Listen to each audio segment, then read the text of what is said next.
d'avoir un moment de partage sur la parole, d'ouvrir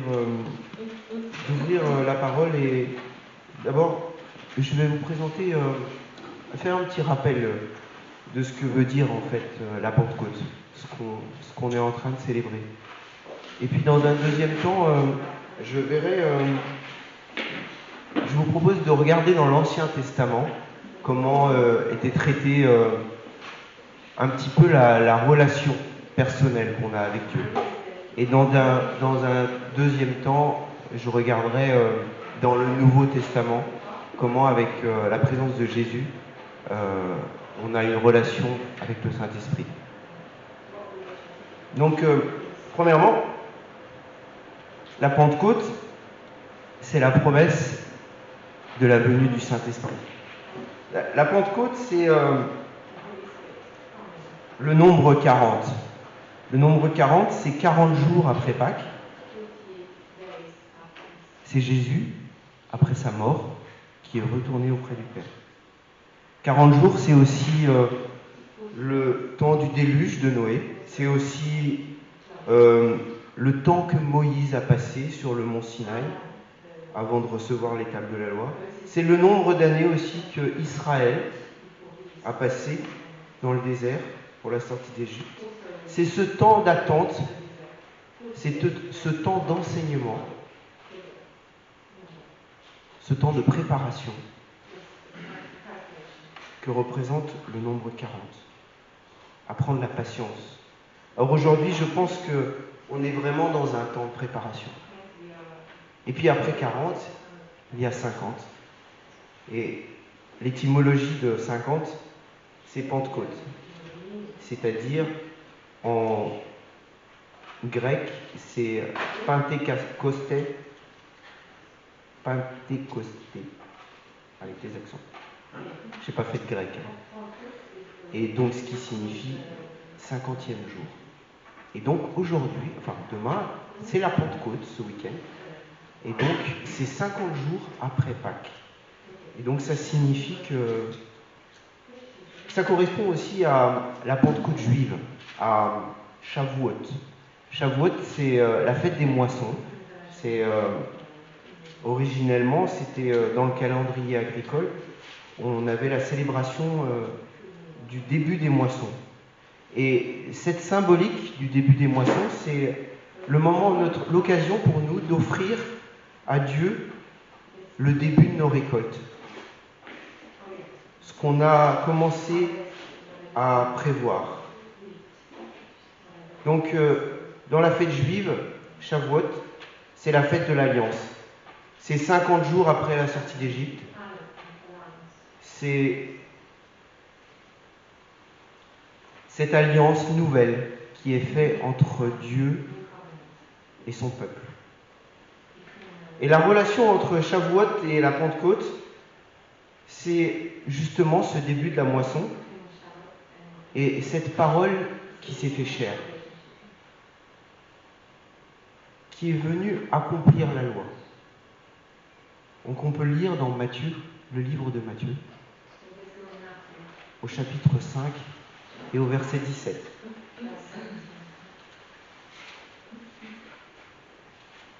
Cette nouvelle loi qui est venue pour être accomplie, qui nous a été apportée par Moïse, et ensuite cette nouvelle alliance qui a été signée par le sang de Jésus. Donc Matthieu 5, verset 17. Ne vous imaginez pas que je sois venu pour abolir ce qui est écrit. Donc c'est Jésus qui nous parle. Je suis venu. Ne vous imaginez pas que je sois venu pour abolir ce qui est écrit dans la loi ou les prophètes. Je ne suis pas venu pour abolir, mais pour accomplir. Donc c'est un écrit qu'on retrouve aussi dans Luc, qu'on retrouve aussi dans Marc. Jésus a été enlevé au ciel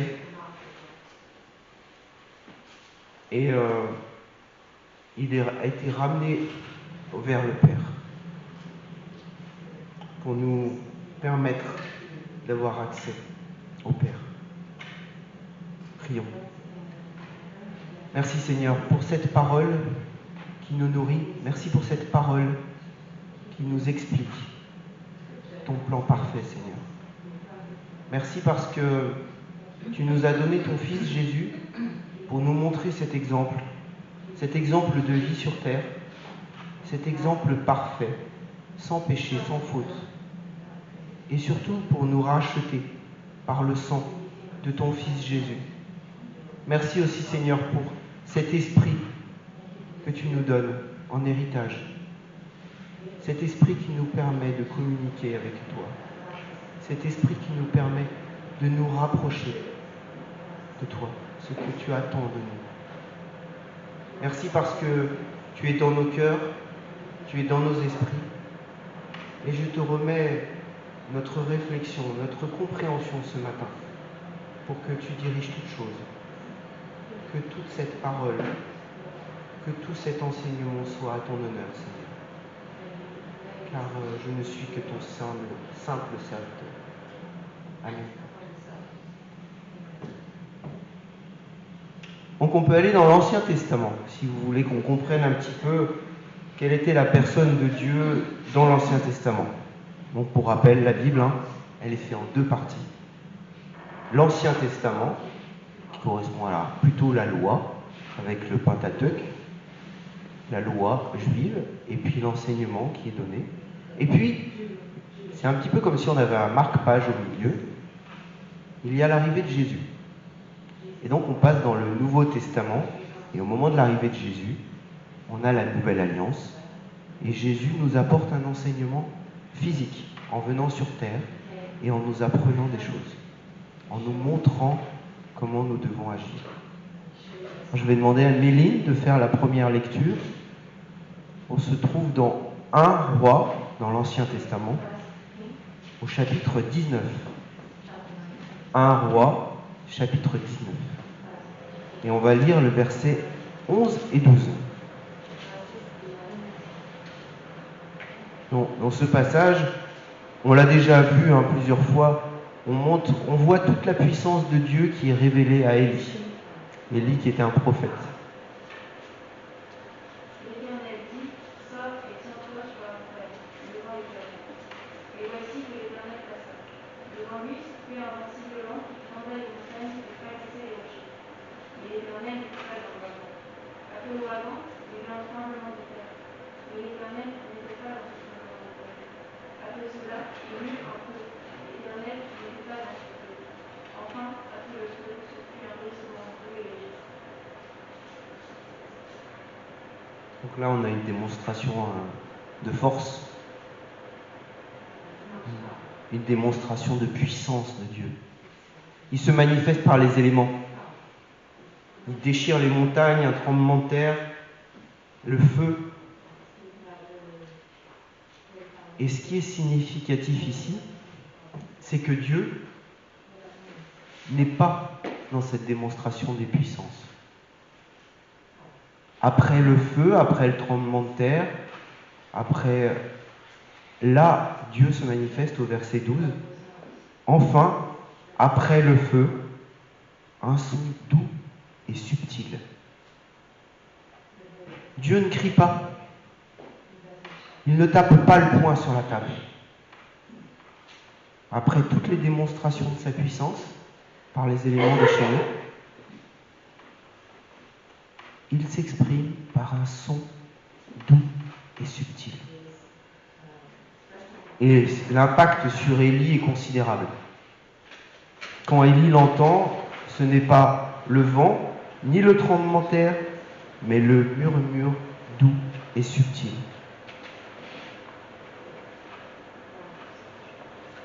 Et au verset 13,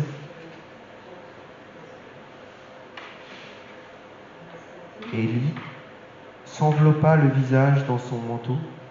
Il sortit et il se tint à l'entrée de la grotte. Alors, qu'est-ce que ça signifie, s'envelopper le visage dans son manteau?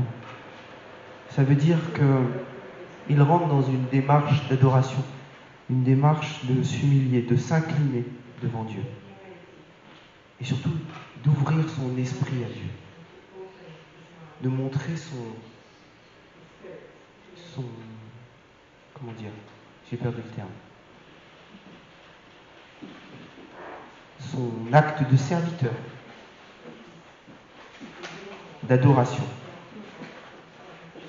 Donc on va passer maintenant dans le Nouveau Testament. Comment, après l'arrivée de Jésus, comment il nous a donné un moyen de communiquer. Par l'exemple de Jésus, il nous a montré cet exemple de comment vivre. Et puis, il nous a donné un moyen qu'on honore aujourd'hui par la Pentecôte. Il nous a donné un esprit comme un ami qui est toujours à nos côtés, comme un assistant personnel, toujours dans notre creux d'oreille, comme un carnet de notes, toujours de bons conseils dans notre poche. Les choses que nous devons faire, que nous voulons faire pour nous rapprocher de Dieu.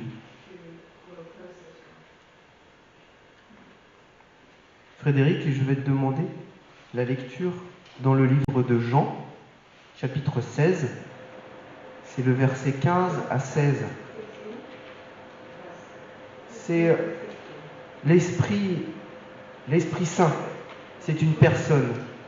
Au même titre que le Père est une personne, on l'a vu avant, au même titre que le Fils, Jésus, est une personne, ça c'est pas discutable, c'est indéniable, c'était vraiment une personne physique. Mais le Saint-Esprit, l'Esprit Saint, qui vient, qui nous a été donné, c'est, pour donner une image, c'est un petit peu... c'est comme si c'était une colombe. Cette image de colombe est souvent donnée. Parce que la colombe est un animal qui est timide, qui est farouche. Et si on ne réagit pas correctement, si on est brutal, si on fait du bruit, eh ben, on ne peut plus avoir sa présence. L'animal s'envole. Il est timide. Il s'en va. Donc, ça correspond à l'Esprit Saint. Si nous ne répondons pas correctement, il se retire. Si nous ne réagissons pas selon la volonté de Dieu, il se retire. La colombe s'envole.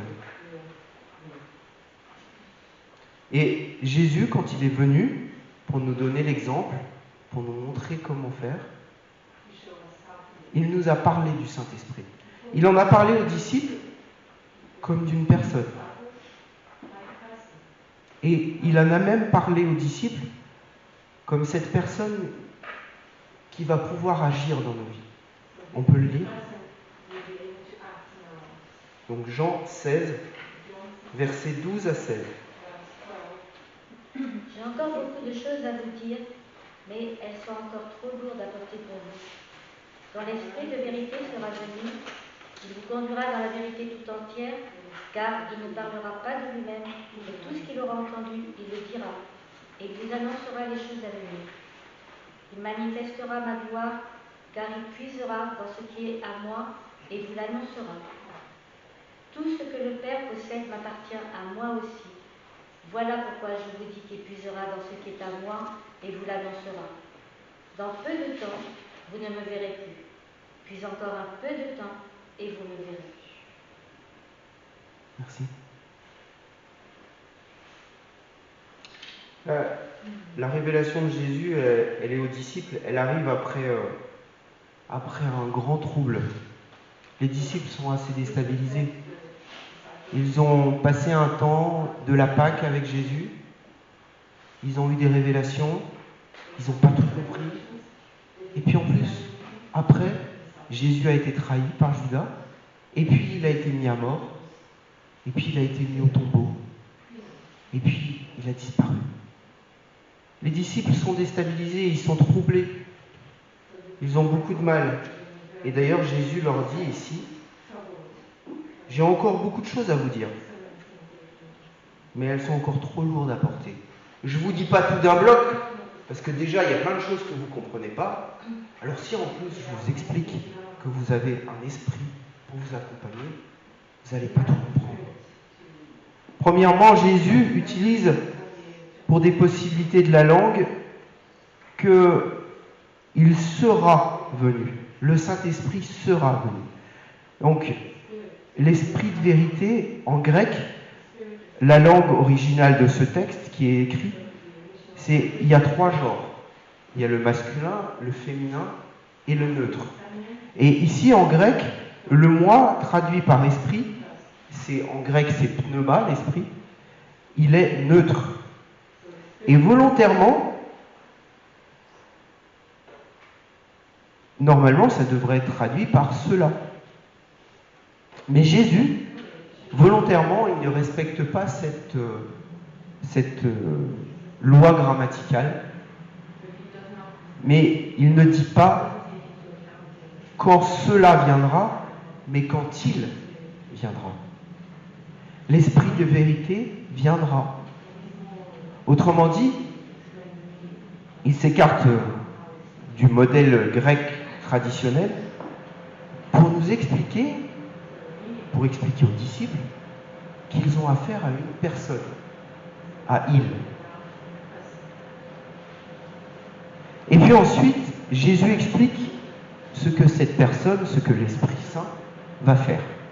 Donc il leur explique, il leur parle des différentes choses que le Saint-Esprit va leur permettre de faire.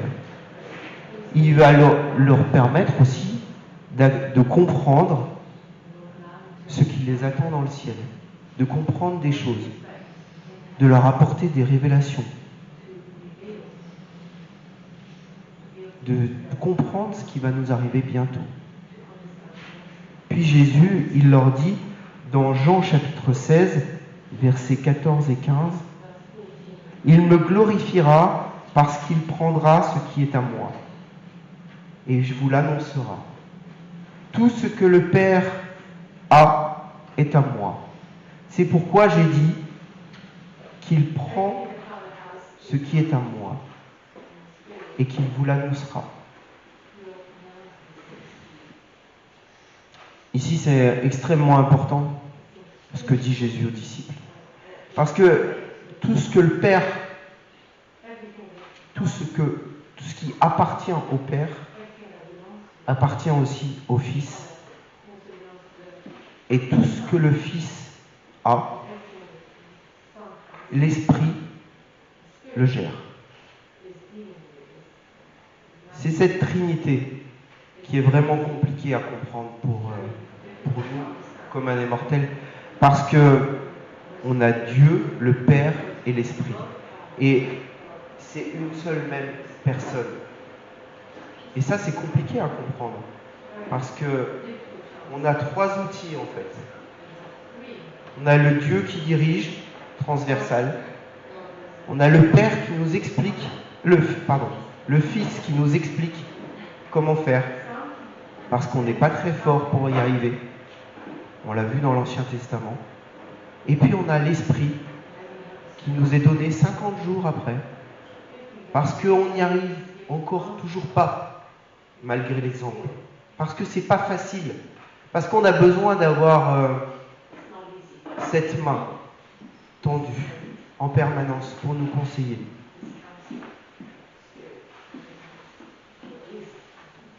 Et ce Saint-Esprit, cet esprit de vérité, comme Jésus le dit, il est notre administrateur. Florence, je vais te demander de lire dans Jean, chapitre 14, versets 15 à 18.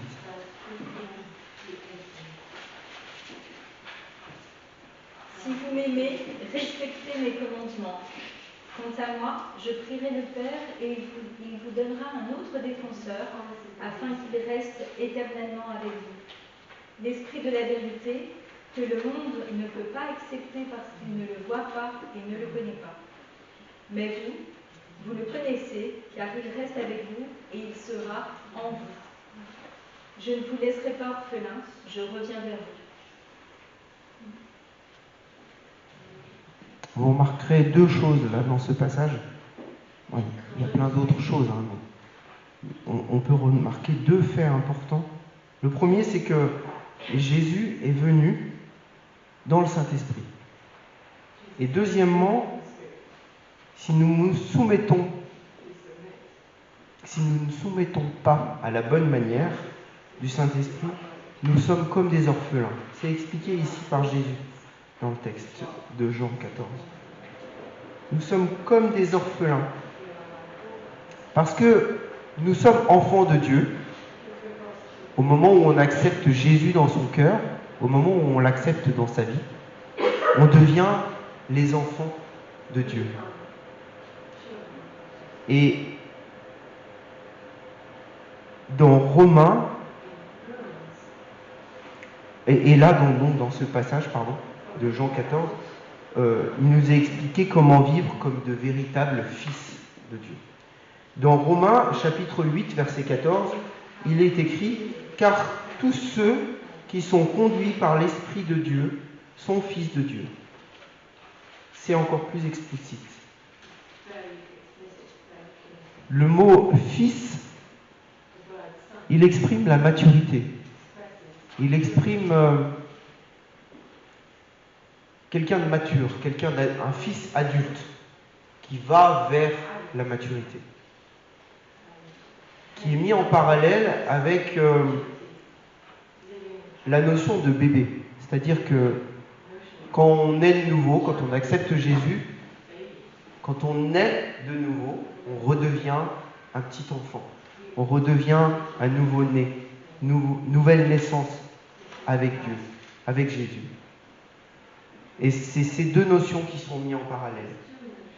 Naître de nouveau, accepter Jésus dans son cœur, et vouloir devenir enfant de Dieu, vouloir grandir, vouloir évoluer dans la compréhension de la parole, du plan de Dieu, vouloir continuer d'avancer en priant, en lisant, en communiquant avec notre Père.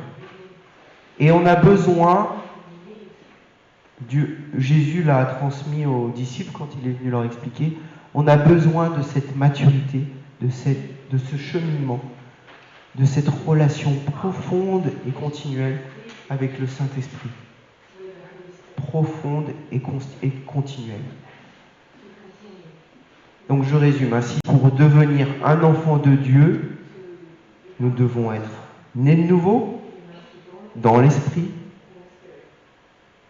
et pour devenir un fils de Dieu adulte, nous devons avoir une relation permanente et être quotidiennement et continuellement conduits par le Saint-Esprit. Tout à l'heure, nous avons chanté, on a chanté Yahweh. Yahweh, c'est le Père, Abba Père. C'est ces mots hébreux, grecs, qui nous permettent de comprendre un peu la personne de Dieu, la personne qui nous aime. Et on a chanté dans ce désert de lassitude où mes pas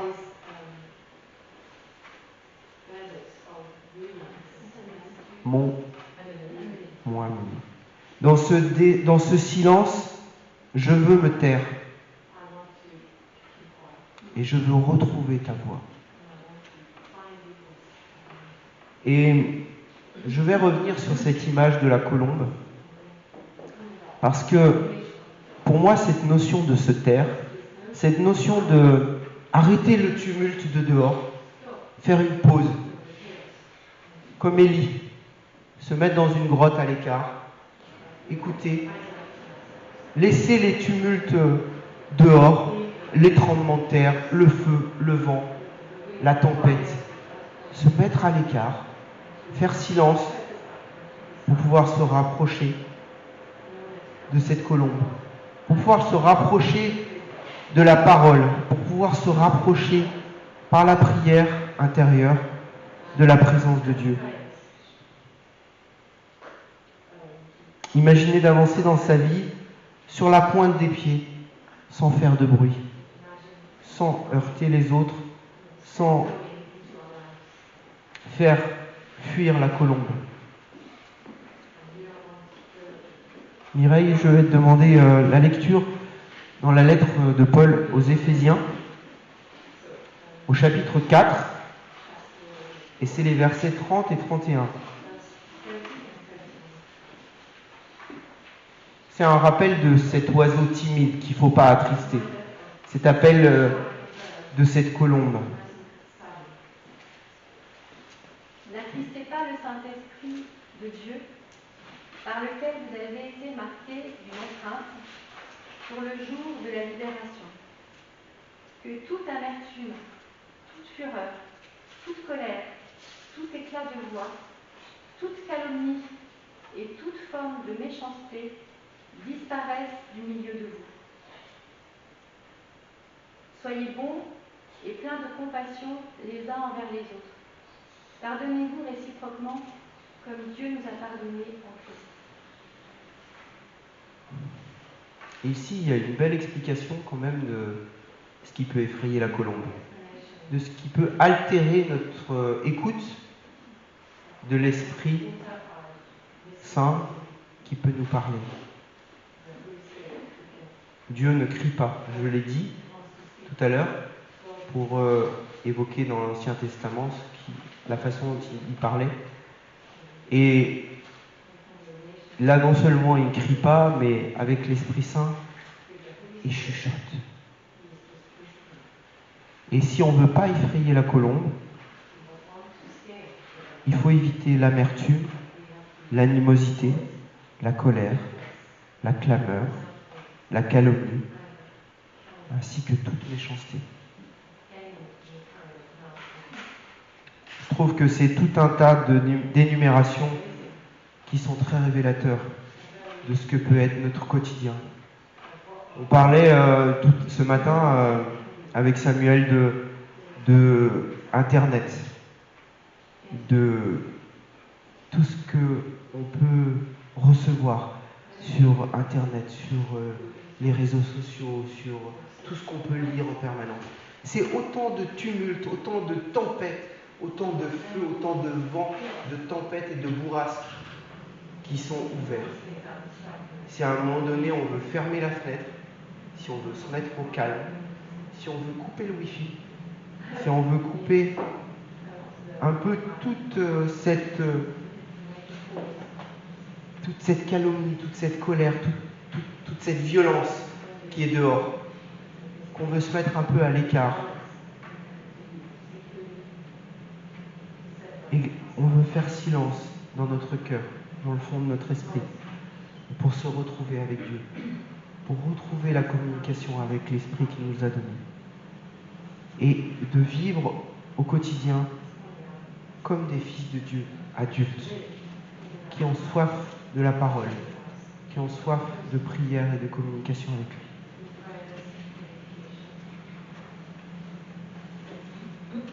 Alors, en conclusion, je voudrais juste rappeler ce que j'ai dit auparavant. Écouter dans le silence de son cœur ce que Dieu a à nous dire.